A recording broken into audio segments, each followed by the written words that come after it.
안녕하십니까. 언제나 소비자분에서 방송하는 콘스탄트 김입니다. 이번 시간에는 돈 버는 증여가 되겠습니다. 만약에 증여를 받고 나서 증여세를 내지 않는다면 어떤 일이 벌어질까요? 여기에 대해서 알아보도록 하겠습니다. 증여를 하게 된다면 반드시 증여세를 내야만 합니다. 내도록 또 노력해야 되겠죠. 그런데 증여를 하게 된다면 증여세 납부는 언제까지 하는지 아십니까? 증여세 신고 기한을 좀 알아보도록 하겠습니다. 만약에 증여를 한다면요, 증여일이 속하는 말일을 기준으로 해서요, 어떻습니까? 1개월, 2개월, 바로 3개월 말일까지 증여세를 납부하면 되겠습니다.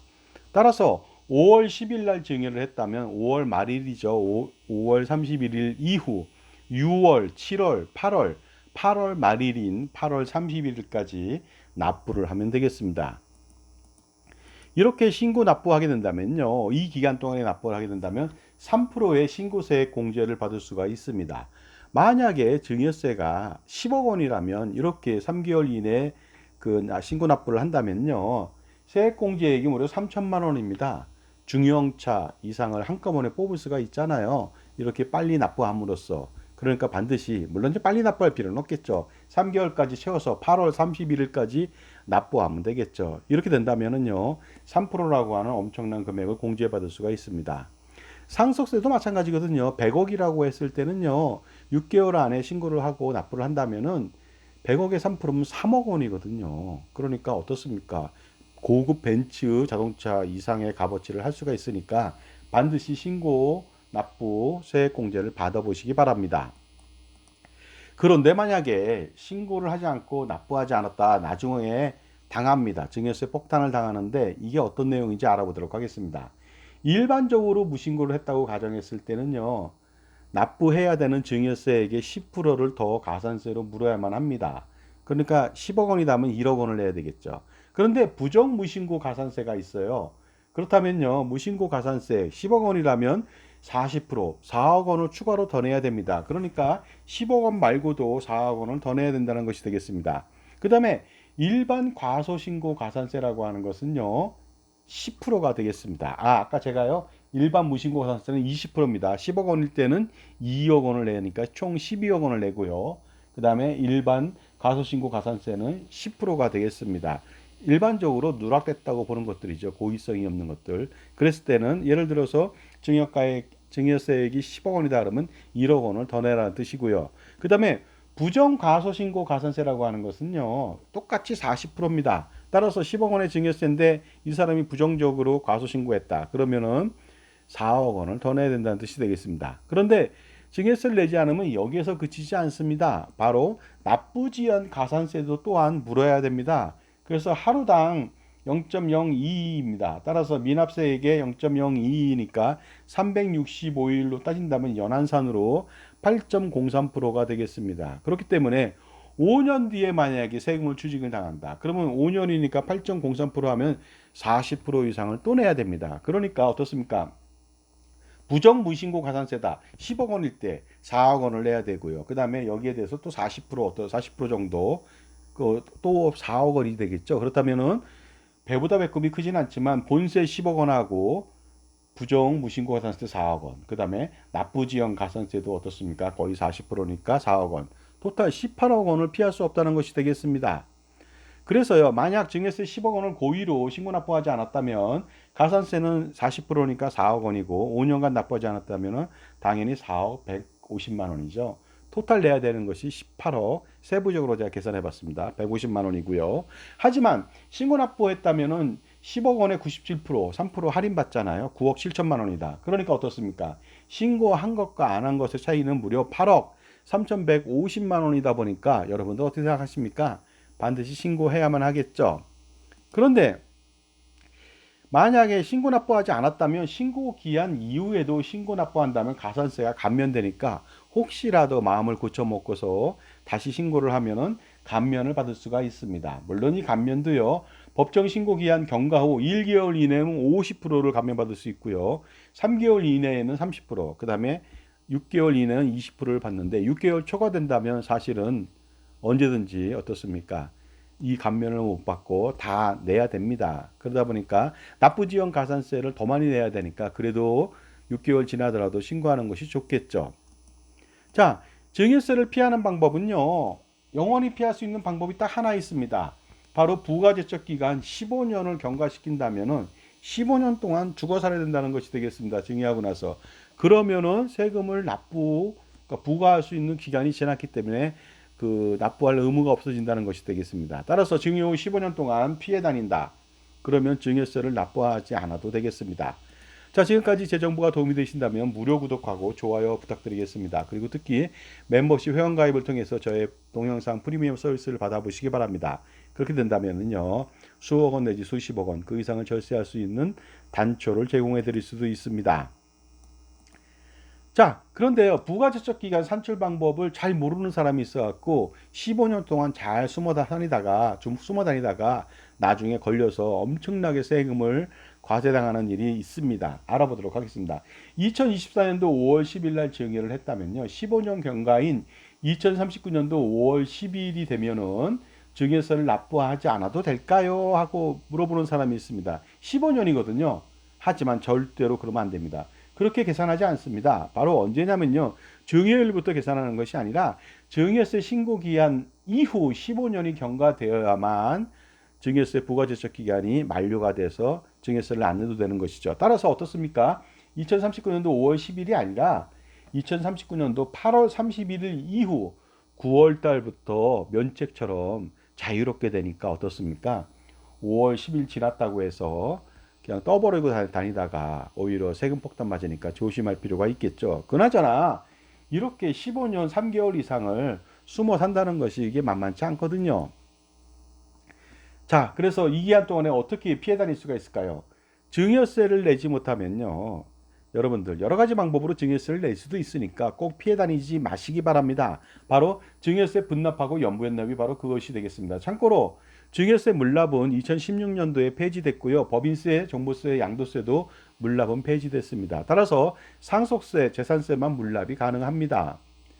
증여세를 분납한다는 것은 둘로 나누어서 낸다는 것이 되겠습니다. 납부할 세액이 1,000만 원을 초과하는 경우에는요, 2개월 동안에 그 세액을 분할해서 납부할 수 있습니다. 그래서 2천만 원 이하인 경우에는요, 1,000만 원을 초과하는 금액을 먼저 내고 나머지 금액을 내라는 뜻이 되겠습니다.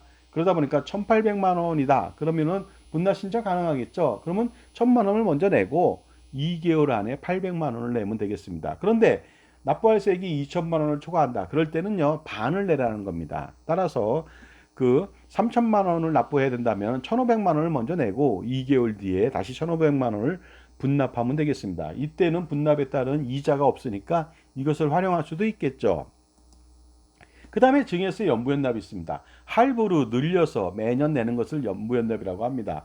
납부세액이 2천만 원을 초과할 때는 여러 가지 조건이 충족하는 경우에는요, 그 연부연납 신청 허가를 받아서 분할해서 연단위로 납부할 수가 있습니다. 납부세액이 2천만 원을 초과합니다. 그 다음에 납부할 금액이 연부연납할 때 매해 1,000만 원 이상이 돼야 됩니다. 그래서 4,500만 원을 연부연납을 한다. 그러면 무조건 5년 동안 6회에 나눠내는 것이 아니라 5년 동안 6회에 나눠낸다면 이거 어떻습니까? 1,000만 원 안 되잖아요. 1회분이. 따라서 무조건 1,000만 원 넘겨야 되니까 이것은 3년 동안에 4회에 거쳐서 납부할 수밖에 없습니다. 그러다 보니까요, 1,100 얼마씩 내야 되겠죠. 그 다음에 연부연납을 하게 된다면 당연히 세액에 해당되는 납부 담보를 제공해야 됩니다. 120% 정도가 되겠습니다. 자, 연부연납을 허가받은 경우에는 증여세 분납은 허용되지 않습니다. 연부연납 기간은 5년 이내 수증자가 신청한 기간으로 하면 되겠고요. 최장 5년 동안 6회로 할 수가 있습니다. 세액이 6천만 원 이상이다. 그러면 무조건요, 매회 1,000만 원 납부할 수 있으니까 5년 동안 6회에 나눠서 신청할 수가 있겠죠. 하지만 연부연납 가산 이자율이 있습니다. 가산 이자율은 매번 바뀌죠. 그러다 보니까 2024년도 3월 22일 이후에는 3.5%를 적용하니까 주의하시고요. 하지만 이것은요, 연부연납 이율이 바뀌면 바뀐 대로 또 적용해서 가니까 픽스된 것은 아닙니다. 자, 그런데 또 그것과는 달리 오래전에 차명계좌를 신고해야 할까요? 딸한테 2억 원짜리 차명계좌를 15년 전에 만들어 줬어요. 그런데 이것을 신고해야 되느냐? 의외로 질문이 많습니다. 어머니가 자녀 명의로 예금이나 적금을 넣어준 경우입니다. 실명 전환했어야 되는데 그 기간이 지났습니다. 과연 어떻게 하면 좋을까요? 이것에 대한 그 현명한 선택이 좀 필요하겠고요. 또한 보험을 가입했습니다. 자녀를 계약자 피보험자로 해서 보험을 가입했는데 보험료는 그 어머니 아버지가 낸다는 것이 되겠습니다. 과연 이럴 때 증여세 신고를 해야 될까요? 말아야 될까요? 굉장히 크리티컬한 문제가 남아 있겠죠. 또한요.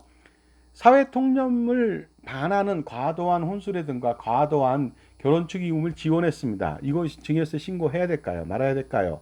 여기에 대해서 또 현명한 판단이 필요합니다. 게다가 손자녀의 유학비를 지원했다고 합니다. 그렇다면 이것은 신고하는 것이 더 나을 수가 있습니다. 만약에 자녀한테도 증여한 기록이 있다면요. 손자녀 유학비 지원은요. 세금 폭탄이 될 수가 있습니다. 그래서 손자녀가 그 무료로 증여받아서 유학비를 낼 수 있는 조건은 있습니다. 그것은 부모님이 경제 능력이나 소득과 재산이 없었을 때는 할아버지가 대신 내줄 수는 있는데 그게 아니라면 증여세를 과세하겠죠. 결혼 시에 전세 보증금을 지원하는 경우도 의외로 많거든요. 이게 금액에 따라 다른 것인지 아니면 어떻게 효과적으로 지원할 수 있는지 이런 것도 중요합니다. 물론 금액이 크다면 부모님이 5억 원짜리 전세 보증금은 부모님 명의로 해서 자녀한테 무료로 살게 해줄 수도 있겠죠. 그 다음에요. 손해배상 같은 경우도 부모님이 대신해 줄 수가 있습니다. 자녀의 손해배상액을 물어야 되는데 자녀가 부모님이 대신해 준 경우 아니면 자녀가 빚을 졌는데 채무를 대신 갚아주는 경우 이때도요. 자녀가 소득과 재산이 있을 때는요. 부모님이 대신 갚아준다면 증여세 과세합니다. 하지만 자녀의 경제 능력이 전혀 없다면 어떻습니까? 바로 증여세는 과세하지 않거든요. 이때도 주의할 필요가 있습니다. 그 채권자한테 다이렉트로 송금을 해서 반제를 시켜야지 자녀한테 송금해서 반제시킨다면 그건 또 증여세가 과세되거든요. 그런데 만약에 자녀가 경제적 능력이 있는데 부모님이 채무를 변제해 주거나 이랬을 때는 어떤 문제가 생길까요? 추가의 증여세를 과세하게 됩니다. 15억 원 증여 시 증여세 4억 2천만 원이 나오거든요. 그런데 증여세를 내기 위해서 추가 증여를 하는 경우에 추가로 4억 2천만 원만 증여하면 절대로 안 됩니다. 증여세가 5억 8,800으로 늘어났거든요. 따라서 어떻습니까? 1억 6,800이 여전히 부족하게 됩니다. 그렇기 때문에 4억 2천의 증여세를 납부하게 하기 위해서는 7억 원을 더 증여해야 됩니다. 그래서 22억 원의 증여로 증여세는 7억 원이 되고 증여세 납부 15억 원의 순증여가액을 가지게 된다는 것이 되겠습니다. 증여세 납부 전략을 좀 알아보도록 하겠습니다. 부동산의 경우 임대보증금을 활용해서 단순증여, 부담부증여하면 절대로 안 되겠죠. 단순증여를 하게 된다면 수증인은요 전세보증금으로 각종 세금, 증여세와 취득세를 납부하고도 돈이 남을 수도 있습니다. 따라서 부담부증여보다 최고의 증여 스킬이 아닐 수가 없겠죠. 자산가라면 엄청난 고민이 많이 있습니다. 저는 투자와 절세 컨설팅 3,300회 이상을 상담했던 경험이 있는 사람이 되겠습니다.